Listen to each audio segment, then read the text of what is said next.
like a Hellcat.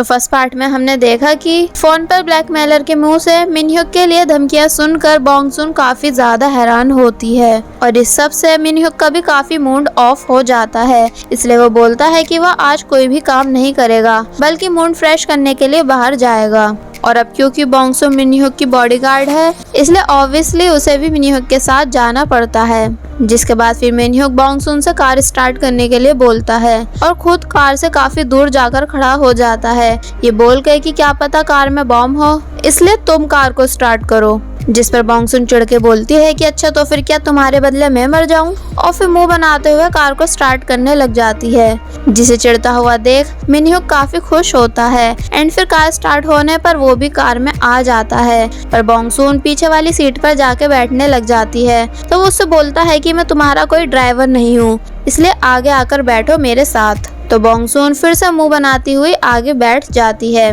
और फिर मिनह्युक एक मॉल में आकर बहुत सारी शॉपिंग करता है और अपने सभी सामान को बॉन्ग सुन से पकड़वाने लग जाता है। और वहीं मिनह्युक को इतना सारा खर्चा करता हुआ देख बॉन्ग सुन भी काफी ज्यादा हैरान होती है और फिर उसके सभी बैग्स को उठाकर चलने लग जाती है। जिसे देख मिनह्युक उससे पूछता है कि क्या तुम्हें भी कुछ चाहिए, जिस पर बॉन्ग सुन हंसते हुए बोलती है कि नहीं तो, पर अगर तुम अपनी खुशी से मुझे कुछ दिलाना चाहते हो तो दिला सकते हो। तो फिर मिनह्युक बोलता है कि ठीक है और फिर वो उसे अपने साथ ले जाकर एक आइसक्रीम बाय करवा देता है। जिसे देख बॉन्ग सुन को बहुत ही ज्यादा गुस्सा आता है क्योंकि उसे लगा था कि मिनह्युक उसे भी कोई एक्सपेंसिव ड्रेस या शूज बाय कराएगा। देन नेक्स्ट सीन में हम देखते हैं कि बॉन्ग सुन मिनह्युक का उड़ता हुआ ड्रम देखकर बहुत ही ज्यादा खुश हो रही होती है कि तभी वहाँ वही रोज वाला स्टॉलकर भी आ जाता है जो कि रोज मिनह्युक का पीछा करता है। जिसे मिनह्युक और बॉन्ग सुन भी देखने लग जाते हैं और फिर अपने ड्रम से उस स्टॉलकर का पीछा करने लग जाते हैं।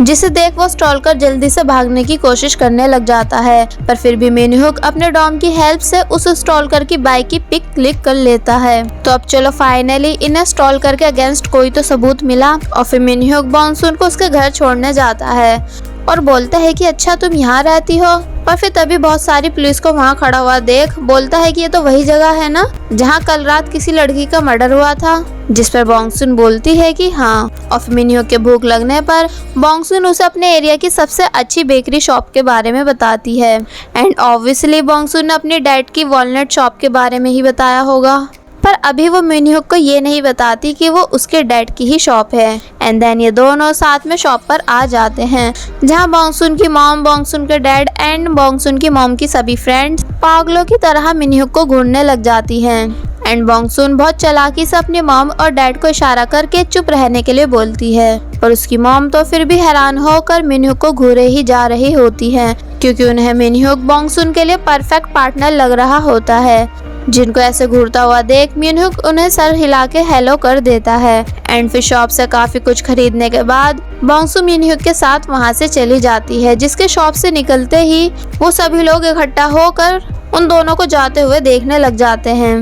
और मिनह्युक की इतनी महंगी कार को देखकर बॉन्ग सुन की मॉम की फ्रेंड्स बोलती हैं कि लगता है कि बॉन्ग सुन के हाथ जैकपॉट लग गया है, मतलब देखो तो ये कितना हैंडसम है और ऊपर से इतना रिच भी। जिसे सुनकर बॉन्ग सुन की मॉम बहुत ही ज्यादा खुश होने लग जाती हैं और बोलती हैं कि अब तो यही मेरा सन इन लॉ बनेगा। वेल नेक्स्ट सीन में हम देखते हैं कि जब बॉन्ग सुन वापस घर आती है तो वो वहाँ पर अपनी बेस्ट फ्रेंड यानी क्यूंग शिम को देखकर बहुत ही ज्यादा खुश होती है क्योंकि क्यूंग शिम कुछ दिन के लिए उसके घर रहने के लिए आई होती है। जिसके बाद जब बॉन्ग सुन उसको भी अपने बॉस के बारे में बताती है तो वो काफी सर्च करने के बाद बॉन्ग सुन को बताती है कि उसका बॉस गे है, मतलब कि उसे लड़कियों में नहीं बल्कि लड़कों में इंटरेस्ट है, ऐसा लोगों ने कमेंट में लिखा हुआ है। जिसे सुनकर बॉन्ग सुन भी काफी ज्यादा हैरान होती है और फिर जब ये पूरी फैमिली साथ में डिनर कर रही होती है तो बॉन्ग सुन की मॉम उससे बोलती है कि वो कैसे भी करके अपने बॉस को पटाकर उससे शादी कर ले क्योंकि उन्हें वो उसके लिए बहुत ही ज्यादा पसंद आया है। जिस पर बॉन्ग सुन बोलती है कि वो ऐसा नहीं कर सकती है क्योंकि उसका बॉस गे है।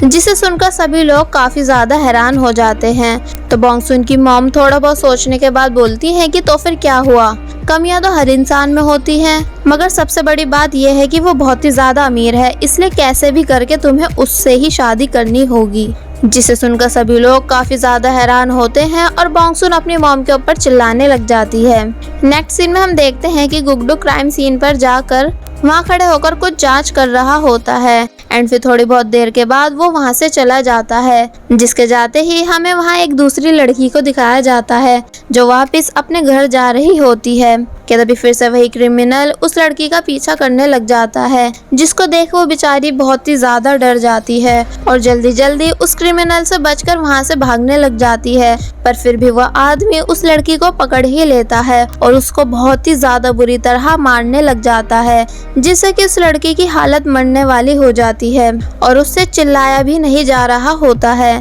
कि तभी वहाँ एक दूसरा आदमी के आ जाने की वजह से वो क्रिमिनल उस लड़की को वहीं अधमरी हालत में छोड़कर वहाँ से भाग जाता है। जिसके बाद फिर से बोंगसुन के इलाके यानी डोंगबोंग में बहुत सारी पुलिस को बुलाया जाता है, क्योंकि बोंगसुन के इलाके का दूसरा भयानक केस होता है जो कि सेम पहले वाले केस के जैसा ही होता है, जिसे देखकर गुगडू को बहुत ही ज्यादा गुस्सा और अफसोस होता है, क्योंकि वो जस्ट कुछ मिनट पहले ही इस जगह से होकर वापस अपने घर गया था। तो गुगडू को परेशान देखकर बोंगसुन भी काफी ज्यादा परेशान होती है और वहीं मिनह्युक भी बॉक्सिंग करते हुए ये पूरी न्यूज सुन रहा होता है। एंड देन उस लड़की को भी हॉस्पिटल में एडमिट करवा दिया जाता है, जिसकी जान तो बच जाती है पर वो अब भी सीरियस हालत में होती है। और वहीं पुलिस को फोन करने वाला आदमी पुलिस को बताता है कि वो क्रिमिनल का फेस तो नहीं देख पाया पर उसके पैर काफी बड़े थे, जिसे सुनकर सब सोच में पड़ जाते हैं कि आखिर ऐसा कौन हो सकता है। देन नेक्स्ट सीन में हम देखते हैं कि जब बोंगसुन और उसकी फ्रेंड ये दोनों इसी क्राइम सीन के बारे में बात करती हुई वापस अपने घर जा रही होती हैं कि तब ये दोनों देखती हैं कि कुछ स्कूल स्टूडेंट्स एक लड़के को काफी बुरी तरह बुली कर रहे हैं। इसलिए बोंगसुन उन लड़कों को ऐसा करने से मना करती है, पर वो बोंगसुन को देखकर उसके ऊपर हंसने लग जाते हैं और उसको किक मारकर वहाँ से जाने के लिए बोलते हैं, जिसे देख बोंगसुन को काफी गुस्सा आता है और वो उन स्टूडेंट्स के लीडर को आगे आने के लिए बोलती है। तो जब जैसे उन सबका लीडर हंसते हुए आगे आता है तो उसके शूज की लेस को बहुत टाइट से भींच देती है, जिससे कि इनका लीडर बहुत जोर से दर्द के मारे चिल्लाता है और उसको चिल्लाता हुआ देख ये सभी भी डर जाते हैं। और फिर बोंगसुन इन सभी को और भी ज्यादा डराने के लिए इनके लीडर के शूज को फाड़ देती है और बोलती है कि अगर तुम सभी ने फिर से किसी भी कमजोर स्टूडेंट को बुली किया तो नेक्स्ट टाइम वो किसी को भी माफ नहीं करेगी। जिसके बाद वो सभी स्टूडेंट्स बोंगसुन से डर के वहाँ से भाग जाते हैं। नेक्स्ट डे हम देखते हैं कि हो रही घटनाओं की वजह से बोंगसुन के इलाके सीसीटीवी कैमरास लगवाए जाते हैं एंड गुगडू को उस विक्टिम लड़की को प्रोटेक्ट करने के लिए हॉस्पिटल भेजा जाता है, जहां जब वो उस लड़की के हाथों पैरों की चोटों को देखता है तो वो समझ जाता है कि उस क्रिमिनल का मोटिव लड़की को जान से मारना नहीं बल्कि उसको चोट पहुंचाकर चुप करवाना था। और वहीं हॉस्पिटल में ही दूसरी तरफ बोंगसुन भी फ्लावर्स लेकर सेक्रेटरी से मिलने जा रही होती है कि तभी उसकी टक्कर एक डॉक्टर से हो जाती है जो कि काफी जल्दबाजी में होता है और फिर वो बोंगसुन को सॉरी बोल के आगे निकल जाता है। जिसके बाद जब बोंगसुन जब जैसी सेक्रेटरी के रूम में जाती है तो वो उसे देखकर काफी ज्यादा डर जाता है और उसे रिक्वेस्ट करके वहां से जाने के लिए बोलता है, क्योंकि वो अभी तक चिकन फाइट वाले सीन को भूला नहीं था। जिसके बाद फिर बोंगसुन सेक्रेटरी के रूम से बाहर आ जाती है कि तभी उसकी नजर गुगडू पे पड़ती है तो वो उससे पूछती है कि वो यहाँ क्या कर रहा है, जिस पर गुगडू उसे बताता है कि वो यहाँ विक्टिम को प्रोटेक्ट करने के लिए आया है। बट क्योंकि गुगडू को वॉशरूम जाना होता है इसलिए वो बोंगसुन को गेट के पास खड़ा करके वहाँ से चला जाता है। जिसके जस्ट जाते ही वहाँ एक दूसरा डॉक्टर आता है जिससे अभी थोड़ी देर पहले बोंगसुन टकराई थी और वो अंदर जाकर उस लड़की को एक ऐसा इंजेक्शन लगा देता है कि उस लड़की की हालत काफी ज्यादा बिगड़ने लग जाती है, जिसे देख बोंगसुन भी काफी घबरा जाती है और फिर वो डॉक्टर बोंगसुन के सामने ही ऑपरेशन के बहाने उस लड़की को अपने साथ वहां से ले जाता है। तो जब जैसे गुगडू और रियल डॉक्टर को ये बात पता चलती है तो गुगडू समझ जाता है कि वो डॉक्टर नहीं बल्कि वही क्रिमिनल था। इसलिए फिर गुगडू भागता हुआ हर जगह उस क्रिमिनल को ढूंढने लग जाता है, पर वो क्रिमिनल इतना शातिर होता है कि वो जल्दी से अपने कपड़े बदलकर और लड़की को व्हील चेयर पे बिठाकर वहां से चला जाता है। एंड गुगडू लाख कोशिश करने के बाद भी उस क्रिमिनल को पकड़ नहीं पाता है, जिससे कि उसे काफी ज्यादा अफसोस होता है। बोंगसुन गुगडू से काफी माफी मांगने लग जाती है पर वो उससे बोलता है कि इसमें उसकी कोई भी गलती नहीं है। तो फिर बोंगसुन उसे बताती है कि शायद वो उसकी हेल्प कर सकती है क्योंकि उसने उसने उस डॉक्टर की आवाज सुनी थी, जिसे सुनकर गुड्डू चुप हो जाता है। और फिर जब वो वापस पुलिस स्टेशन आता है तो उसके सभी सीनियर्स ऑफिसर गुड्डू के ऊपर बहुत ही ज्यादा गुस्सा करते हैं, जिस पर गुड्डू उन सभी से माफी मांगते हुए बोलता है कि उसे बॉन्गसून की सेफ्टी के लिए एक ऑफिसर चाहिए, क्योंकि बॉन्गसून ने क्रिमिनल की आवाज सुनी है, तो अब शायद वो बॉन्गसून को भी नुकसान पहुंचाने की कोशिश करेगा। एंड वहीं बॉन्गसून वापस घर आने के बाद बार बार उस लड़की के बारे में सोचकर काफी ज्यादा परेशान हो रही होती है और अपने भाई से बोलती है कि पता नहीं वो लड़की ठीक होगी भी कि नहीं, मतलब कहीं वो क्रिमिनल उसे चोट तो नहीं पहुंचा रहा होगा। जिससे हमें पता चलता है कि बॉन्गसून अभी तक उस हॉस्पिटल वाले सीन को भुला नहीं पा रही है कि वो क्रिमिनल कैसे उसके सामने से ही उस लड़की को उठाकर ले गया था और वो इतनी ताकतवर होने के बाद भी उस लड़की को बचा नहीं पाई। आगे बढ़ने से पहले मेरी आप सभी से रिक्वेस्ट है कि अगर आप सभी ने अभी तक हमारे चैनल यानी बेबो एक्सप्लेन को सब्सक्राइब नहीं किया है तो आप सभी प्लीज़ पहले हमारे चैनल को सब्सक्राइब कर दीजिए और साथ ही वीडियो अच्छी लग रही है तो लाइक एंड कमेंट भी कर दीजिएगा।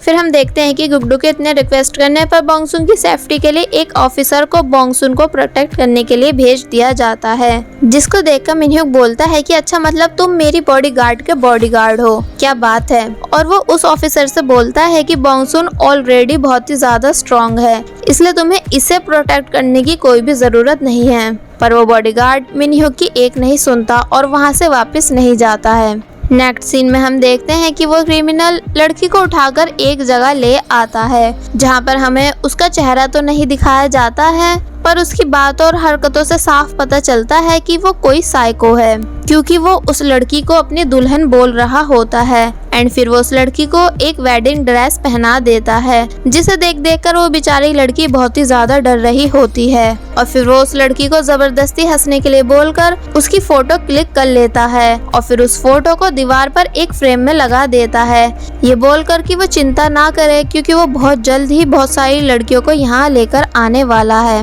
नेक्स्ट सीन में हम देखते हैं कि मिनह्युक एक इवेंट में होता है, जहां बॉन्गसून और उसका बॉडीगार्ड ये दोनों भी वहां होते हैं और बॉन्गसून सभी लोगों के ऊपर निगरानी रख के उस स्टॉलकर को ढूंढने की कोशिश कर रही होती है। देन आफ्टर इवेंट जब मिनह्युक और बॉन्गसून का बॉडीगार्ड ये दोनों वॉशरूम जाते हैं तो वहाँ भी मिनह्युक बॉन्गसून के बॉडीगार्ड को ये समझाने की कोशिश कर रहा होता है कि बॉन्गसून ऑलरेडी काफी स्ट्रॉन्ग है, बट यहाँ भी वो ऑफिसर मिनह्युक की एक नहीं सुनता है, जिसके बाद फिर मिनह्युक वॉशरूम से बाहर आ जाता है पर बॉन्गसून का बॉडीगार्ड अभी तक बाहर नहीं आता है। तो बॉन्गसून मिनह्युक से पूछती है कि उसका बॉडीगार्ड कहाँ है, जिस पर वो उसे बताता है कि अभी यही तो था कि तभी वहाँ से कोई आदमी इन दोनों को धक्का देते हुए वहाँ से जल्दी से भाग जाता है, जिसे देख जब जैसे ये दोनों जल्दी से वॉशरूम के अंदर जाते हैं तो वहाँ पर बॉन्गसून का बॉडीगार्ड बहुत ही ज्यादा बुरी हालत में घायल पड़ा हुआ होता है, क्योंकि उसको किसी ने मिनह्युक का बॉडीगार्ड समझकर चाकू मार दिया होता है ताकि वो स्टॉल कर मिनह्युक को डरा सके। और फिर ये दोनों उस बॉडीगार्ड को हॉस्पिटल में लाकर एडमिट करवा देते हैं। एंड फिर बॉडीगार्ड को हॉस्पिटल में एडमिट करवाने के बाद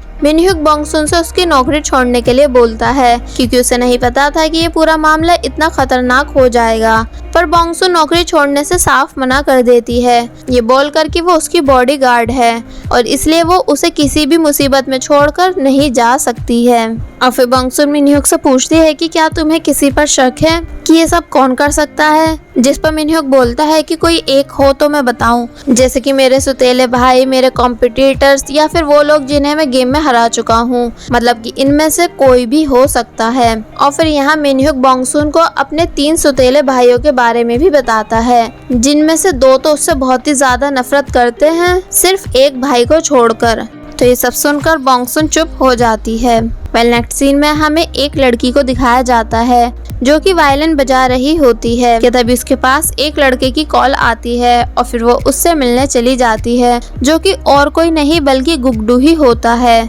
जो कि इस लड़की का बॉयफ्रेंड है। एंड गुड्डू की इस गर्लफ्रेंड का नाम है हीजी। कि तभी गुड्डू को कॉल करके बताया जाता है कि जिस बॉडीगार्ड को बॉन्गसून की सेफ्टी के लिए भेजा गया था उस पर किसी ने चाकू से हमला किया है जिसे सुनकर गुड्डू अब बॉन्गसून के लिए और भी ज्यादा परेशान हो जाता है और अपने डेट को छोड़कर वहां से चला जाता है। और वहीं दूसरी तरफ मिनह्युक बॉन्गसून से आज रात उसके घर पर रुकने के लिए बोल रहा होता है, ये बोलकर कि तुम मुझे प्रोटेक्ट करना और मैं तुम्हें, जिसके लिए बॉन्गसून बिल्कुल भी रेडी नहीं हो रही होती है। तो मिनह्युक उसे बोलता है कि वो ऐसा कैसे कर सकती है, मतलब कभी मैं घर में सो रहा हूँ और कोई मेरे घर में घुसकर मुझे सोते हुए ही मार जाए तो। जिस पर फिर बॉन्गसून मिनह्युक के घर पर रुककर उसे प्रोटेक्ट करने के लिए रेडी हो जाती है, पर ये शर्त रखकर कि फिर वो उससे डबल सैलरी लेगी। देन बॉन्गसून मिनह्युक के साथ उसके घर आ जाती है कि तभी उसके पास गुड्डू की कॉल आती है और वो उससे उसकी लोकेशन पूछता है। फिर हम देखते हैं कि मिनह्युक बॉन्गसून को नूडल्स बना के खिलाता है, जहां बॉन्गसून बातों बातों में उसे बताती है कि कल वो उसे जिस बेकरी शॉप पर लेकर गई थी वो उसके डैड की थी, जिसे सुनकर मिनह्युक हैरान होता है और बोलता है कि अच्छा तभी मुझे वहाँ पर सभी लोग घूर रहे थे। और फिर उससे पूछता है कि पर तुमने मुझे ये बात तभी क्यों नहीं बताई थी, जिस पर बॉन्गसून बोलती है कि बस ऐसी ताकि हमारी शॉप की बिक्री हो सके। कि तभी थोड़ी बहुत देर के बाद गुड्डू भी वहाँ आ जाता है, जिसे देख मिनह्युक बोलता है कि अरे तुम तो वही पुलिस स्टेशन वाले ऑफिसर हो ना। पर गुड्डू मिनह्युक को गुस्से से घूरता हुआ बॉन्गसून से पूछता है कि तुम यहाँ इतनी रात इसके साथ क्या कर रही हो, क्या तुम्हें अपने घर नहीं जाना है। और फिर वो बॉन्गसून का हाथ पकड़ के उसे वहाँ से ले जाने लगता है, पर मिनह्युक भी बॉन्गसून का दूसरा हाथ पकड़ लेता है और बोलता है कि बॉन्गसून आज उसके साथ उसके घर ही रुकेगी क्योंकि मुझे उसकी जरूरत है। जिसे सुनकर गुड्डू को गुस्सा आ जाता है और वो बॉन्गसून से पूछता है कि क्या वो इतनी बड़ी हो गई है जो अकेले इसके साथ रुकना चाहती है। और फिर वो मिनह्युक से बोलता है कि वो बॉन्गसून को अपने साथ यहाँ से लेकर ही जाएगा, जिस पर मिनह्युक बोलता है कि अगर उसमें इतनी हिम्मत है तो बॉन्गसून को यहाँ से लेकर जाके दिखाए। जिसे सुनकर गुड्डू को और भी ज्यादा गुस्सा आने लग जाता है और फिर ये दोनों ही यहाँ एक दूसरे को गुस्से से घूरने लग जाते हैं, जिन्हें इतना गुस्सा होता देख बॉन्गसून भी काफी हैरान होती है। और बस फिर इसी के साथ सेकंड पार्ट यहीं पर एंड हो जाता है।